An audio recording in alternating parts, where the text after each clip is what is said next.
Olá, gente. Em primeiro lugar, antes de tudo, de começar o vídeo, que eu vou falar sobre o assunto abordado, eu queria muito agradecer a todas as pessoas que são inscritas nos meus canais, as 5.003 pessoas que me acompanham, que são inscritas aqui no YouTube, que gostam do que eu falo, que compartilham, que corroboram com o canal, né? É muito prazeroso. Eu queria agradecer a cada um de vocês que se inscreveram no canal e que me acompanham, dá o like, comentam, compartilham tudo, é muito prazeroso. 3 anos e meio de trabalho, mais de 100 vídeos produzidos, e a gente, a cada um, vai aprendendo, né? E eu queria muito agradecer a todos vocês, Zambi Aquatessá, a benção, que Zambi seja por todos nós. E no vídeo de hoje eu gostaria muito de falar de um assunto que às vezes pode parecer simples, mas é muito complicado para quem está nele, né? Vamos falar sobre o resguardo.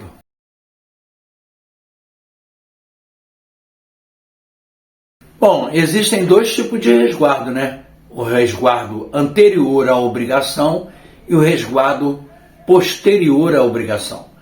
São momentos muito importantes para quem está tomando obrigação, seja ela qual for, determinado pelo seu zelador, sua zeladora, o tempo que você vai ficar de resguardo. A nossa religião, ela tem muito a ver com números, né? Com números. É muito cabalística com essa situação de números. Então, geralmente uma pessoa, quando vai tomar uma obrigação, vamos pressupor, vamos na linha da obrigação de iniciação. Antes de qualquer pessoa tomar a obrigação, ela tem um resguardo anterior. Ela se resguarda durante algum tempo para depois entrar no baquice, no manso, no quarto de santo, para tomar as obrigações de iniciação. Eu estou colocando como parâmetro uma obrigação de iniciação, mas serve o resguardo, ele é imposto a todas as obrigações, até em Abiã, quando vai tomar algum bori, vai tomar algum ebó, sempre tem um resguardo, anterior e posterior. O nome já próprio diz, né?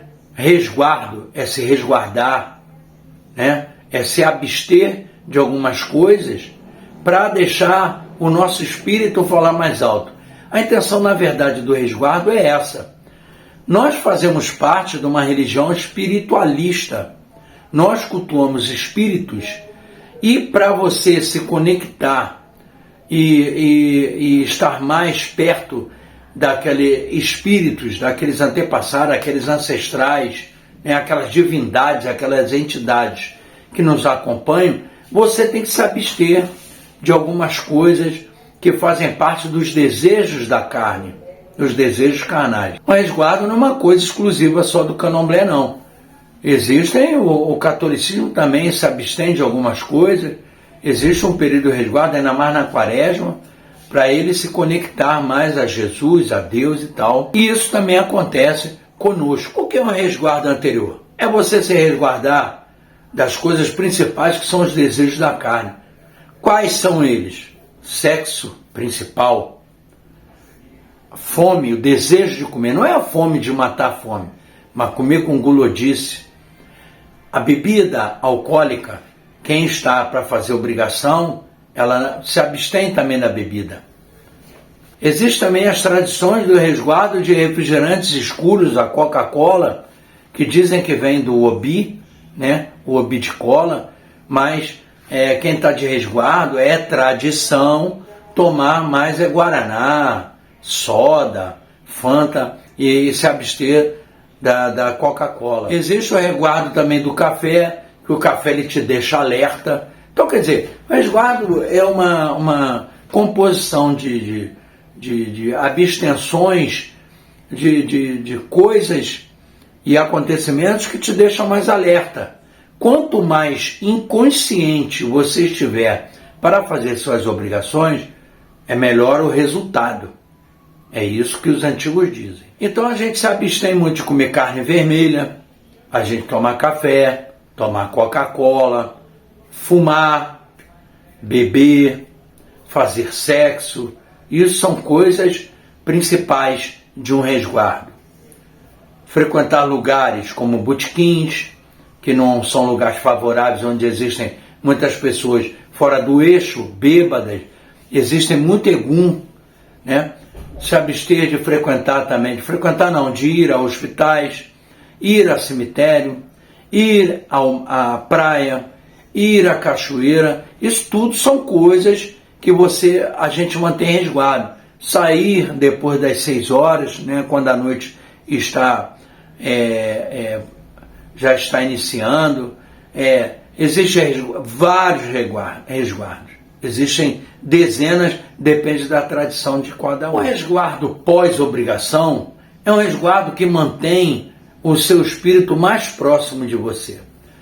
A gente, o iniciado, usa quelê, 3 meses de quelê, pelo que eu aprendi, que é o tempo de maturação de um inquice, orixá, vodum, no corpo da pessoa. Por isso ela é proibida também de se olhar no espelho, que é capaz dela olhar, se ver no espelho, vai ver o seu próprio orixá, seu inquice, seu vodum, e vai bolar de novo e vai ter que ser feito tudo de novo. Isso era o que os antigos ensinavam. Então, o resguardo pós-obrigação é para manter a pureza do seu corpo.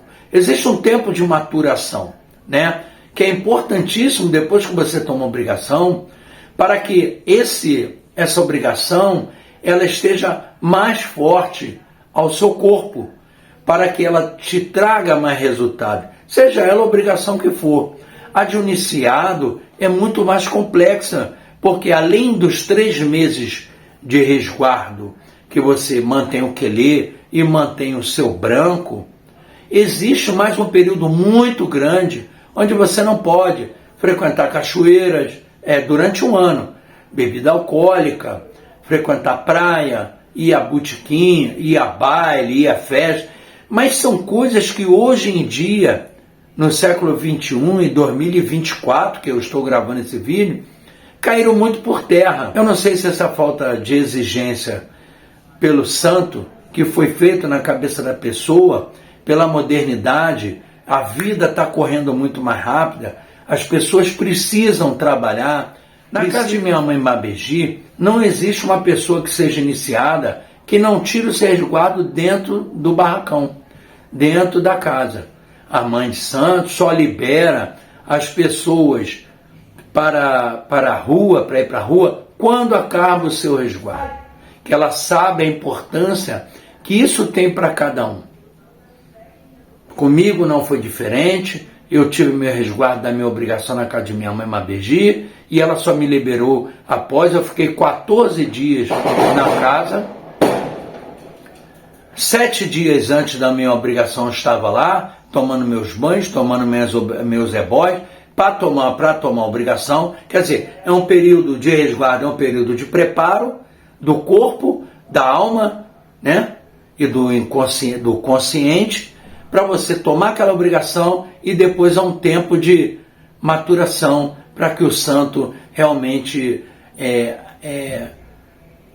tome aquela obrigação no seu corpo e faça as coisas acontecer devidamente para você. Eu fico muito chateado quando eu vejo gente iniciada, gente de quelê, principalmente gente de quelê, na rua, andando, aí enrola o quelê num pano, mas anda, às vezes até sem pano de cabeça, como se fosse uma coisa normal. Esse respeito de uma obrigação está se perdendo. O candomblé como um todo perde as suas tradições, perde porque vai de encontro aos seus dogmas e daquilo que foi criado. Nós fazemos parte de uma cultura tradicional, religiosa, milenar. Ninguém que fundou o candomblé estava preocupado com o futuro que viria, as modernidades que a vida lhe dão. Realmente é muito complicado para quem trabalha, ainda mais quem trabalha, vamos dizer assim, é um policial que pega uma licença ou pega uma férias de um mês para fazer santo, faz o seu santo e depois tem que voltar ativa. Aí tem que botar aquela farda. Aqui no Rio de Janeiro a farda da polícia é preta, antigamente era azul escuro, agora é preta. Botar revólver na cintura. E como é que faz isso acontecer? Eu acho que isso tudo é uma licença do santo. Ele reconhecer que você precisa daquele emprego para sustentar a sua família. Existem alguns relatos que antigamente os santos não abriam mão dessas coisas e fazia acontecer, para que a pessoa tivesse, ou recebia uma licença, ou sei lá, era mandado embora do seu serviço e depois arrumava outro, mas o período sabático do seu resguardo era cumprido na íntegra. Hoje é muito difícil isso acontecer. É uma pena para quem está fazendo a obrigação, é uma pena para aquele axé que não promulga essa tradição e uma pena para o candomblé. Infelizmente, por vários acontecimentos, várias coisas que a gente vê por aí, pela internet principalmente, eu vou fazer até um vídeo falando a respeito do poder da internet, da mídia eletrônica no candomblé. Acho um assunto bem interessante, mas é uma pena que muita tradição está se perdendo por causa de Facebook, Instagram, YouTube e etc. Eu tenho plena convicção da minha fé, da importância que essa religião tem para mim, né? E quando eu falo na internet a respeito dos assuntos, eu procuro fazer uma volta e não falar diretamente sobre fundamento nenhum, porque eu não tenho permissão nem de minha mãe, nem de meus santos e nem de ninguém. E eu não sou o dono do candomblé para abrir a boca e falar aquilo que eu não devo. A gente abre a boca, fala sobre os assuntos pertinentes dentro da sua família, dentro de obrigações que você é obrigado a passar. Ninguém tem que ficar com as coisas para ele guardada, não. A gente aprende para passar. Somos só um fio condutor, né? A gente tem que passar.